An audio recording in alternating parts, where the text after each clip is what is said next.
Fala galera, meu nome é Tuestica Ribeiro, projeto Estaleiro Matemático. E hoje vou ter uma videoaula sobre medidas de tendência central, começando com a média aritmética. A média aritmética, a gente tem dois casos principais, a média aritmética simples e a média aritmética ponderada. A média aritmética simples é a soma dos elementos numéricos dividido pela quantidade, que a gente usa com conjuntos de dados numéricos soltos. E a média ponderada, que é a soma dos produtos entre os valores pelos pesos ou frequências, dividido pela soma dos pesos ou frequências, entende? A gente tem aqui a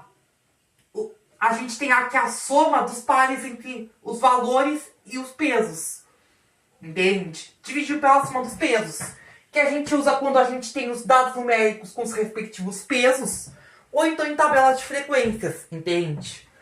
A média normal é quando a gente tem conjuntos de dados soltos.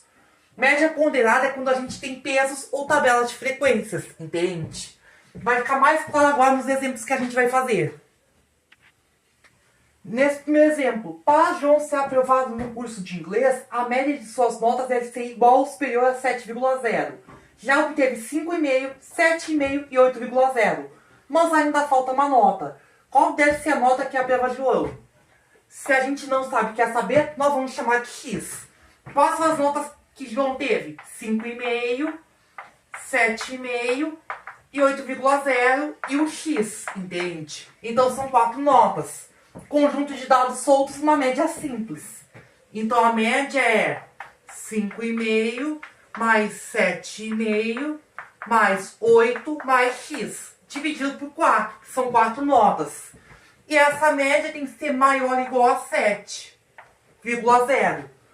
Entendido? E aqui temos uma inequação, uma desigualdade. Então, para assumir com esse denominador, vamos ter que multiplicar os dois lados por 4. Porque aqui a gente não pode aplicar o produto cruzado, entende? Por causa daquela questão dos sinais, entende? Aí, se eu for multiplicar por 4 os dois lados da igualdade, a igualdade te mantém o sentido. Aí vamos ter 5,5 mais 7,5 aqui, dá 13. Com mais 8, 21 mais x maior ou igual a 28. 7 vezes 4 dá 28. O x dá maior ou igual a 7. Subtraindo 21 dos dois lados dá x maior ou igual a 7. Então a nota mínima que aprova João é 7. Então João tem que tirar no mínimo 7 para ser aprovado. Entendido? Agora vamos supor o resultado de uma enquete feita pela internet sobre a quantidade de livros lidos por mês, que 40 entrevistados não leram nenhum livro no mês, 45 leram um livro no mês, 10 entrevistados leram 2 e 5 entrevistados leram 3. A fonte de dados fictícios, tá certo? Que eu não coloquei aqui, mas são dados fictícios. Vamos obter a média. E aqui, como a gente tem uma frequência atrelada a cada dado, é uma média ponderada, entende? Aqui é a quantidade de entrevistados é uma frequência atrelada a cada dado. É uma média ponderada, entende? Aí a média ponderada que vai ser... A média vai ser dada pelos produtos dividido pelas... Vai ser os produtos, entende? A soma dos produtos entre a frequência pelo valor dividido pela soma das frequências. As frequências são os entrevistados, entende? Então não tem em cada linha, né? 0 vezes 40, 0. 1 vezes 45, 45. 2 vezes 10, 20. 3 vezes 5, 15. Essa soma de produtos vai dar 5 mais 5, 10. 1 mais 4, 5. Mais 2, 7. 1 mais 4, 5. Mais 2, 7. Mais 1, 8. Dá 80 essa soma de produtos. A soma de entrevistados, 5 mais 5, 10. Vai 1 lá em cima. 1 mais 4, 5. Mais 4, 9. Mais 1, 10. Ou seja, a soma dos produtos, então a média ponderada dá 80. Dividido por 100. Então dá 0,8 livro por entrevistado, entendido? 0,8 livro por entrevistado, entendido? Essa é a nossa média ponderada, entendido? Agora vamos falar da mediana quando a gente vai trabalhar com conjuntos de dados, entende? Com conjuntos de dados soltos somente, tá certo? Para calcular a mediana, a gente precisa primeiro ordenar os dados, entende? Ó, 2, 3, 4, 4, 5. E 2, 3, 3, 4, 4, 5. A gente vai ter que trabalhar sempre no conjunto ordenado com a mediana. E a gente tem dois casos, quando o número de dados é par e quando o conjunto tem número de dados ímpar. Aqui a gente tem 5 elementos, entende? E aqui temos 6. Quando o número é ímpar, a mediana é o termo central, que a gente divide isso aqui por 2, em que a gente pega o sucessor e divide por 2. 5 mais 1 dá 6, se é o n mais 1, né? Divide por 2. Que vai ser o termo na posição 3, entende? O termo na posição 3 é o 4. Então essa é a mediana. A mediana é 4, entende? Nesse conjunto de cima aqui, com 5 elementos, a mediana é 4, entendido? Temos que ocupar a terceira posição, entendido? Agora, nesse conjunto de baixo, que temos um número par de elementos, aí a gente divide esse n por 2, e a gente pega esse n por 2 e também o n sub 2 mais 1, entende? E faz a média aritmética deles. Aí a gente pega esse aqui e esse aqui, entende? Nas posições 3 e 4, entende? Que por coincidência são 3 e 4, entende? Faz a média aritmética deles para ter a mediana. A mediana que nesse caso vai ser 3 mais 4 por 2. Então a mediana é 3,5, entendido? Essa é a nossa mediana, entende?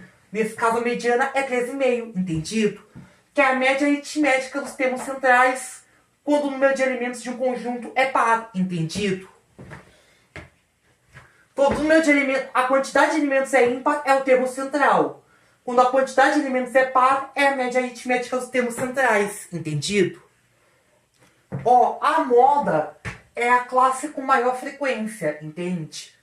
Dessas medidas de tendência central que a gente está definindo, é a única que vale para classes não numéricas. Por exemplo, vamos supor aqui os pacientes que estão no hemocentro, entende? Doando ou recebendo sangue. Aqui os tipos sanguíneos, O, A, B e OB. Quer dizer, AB. Aqui a gente vai fazer, para facilitar, vamos fazer uma tabela de frequências. Ó, aqui a gente tem o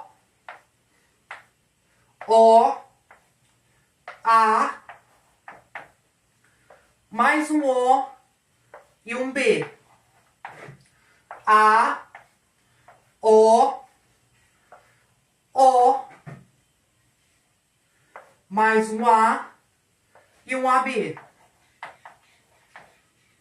O, A, AB, O e O. A, B, O e um B. A, B, O, B e A. Aqui a gente fez aqui a distribuição. Aqui o O, a gente tem um total de 12. O A gente tem um total de 6. O B a gente tem um total de 4. E o AB temos 3. Aqui já pelas frequências absolutas já dá pra ver que a moda é O, entende? Entende? Aqui a gente dá pra ver que os números são compatíveis com o total. A soma deu 25, coincide aqui com um total de 25 pacientes, entende? Entende? Aqui a moda é O, entende? Lembre-se mais de uma classe, que aqui são as classes, entende? O, A, B e AB, que são únicos, entende? As classes, entende? São aqui os itens, entende? Que apareceram, entende? Isso aqui são as classes. E cada classe tem a sua frequência absoluta e a relativa. A frequência relativa, né? Que é a frequência absoluta, que é esses meus aqui, dividido pelo total. Vezes 100%, entendido? É a frequência absoluta pelo total vezes 100%. Que pode ser útil na construção de gráfico de setores, entende? Essas meus aqui são as frequências absolutas, entende? Aí pela frequência absoluta a gente viu que o 12 já é a moda, que o O já é a moda, entende? Lembrando que se mais de um meu atingir a maior frequência absoluta, aí todos os meus que atingirem a maior frequência absoluta são as modas, entende? Sim, existem conjuntos com mais de uma moda, entende? No entanto, se todos os elementos atingirem a mesma frequência, entende? Aí a gente convenciona que não tem moda, entende? Aí a gente tem uma distribuição amodal, que não tem moda. Porque todas as classes atingiram a mesma moda, entende? Essas foi a nossa aula de medidas de tendência central, entendido? Por aqui encerramos, galera. Tchau, tchau, gente. E nos vemos na próxima.